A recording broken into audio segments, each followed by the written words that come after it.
ಹೀಗೆ ನಾರ್ಮಲ್ ಆಗಿ ಮಾತಾಡಿದ್ರೆ ಫಸ್ಟು ಬೇಗ ಕ್ಲೋಸ್ ಆಗೋಕ್ಕೆ ಪ್ರಯತ್ನ ಪಡೋರು ಯಾರು? ನಾರ್ಸಿಸಿಸ್ಟ್ಗಳೇ. ಅಂದರೆ ಅವ್ರಿಗೆ ಬೌಂಡ್ರಿ ಏನಂತೀರ,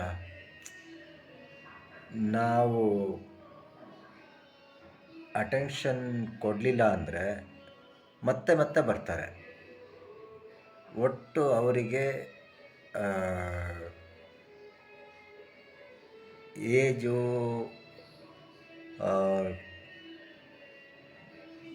ಸಣ್ಣ ಮಕ್ಕಳು ಆದರೆ ಅಟೆನ್ಷನ್ ಸೀಕಿಂಗ್ ಬಿಹೇವಿಯರ್ ಇರುತ್ತೆ.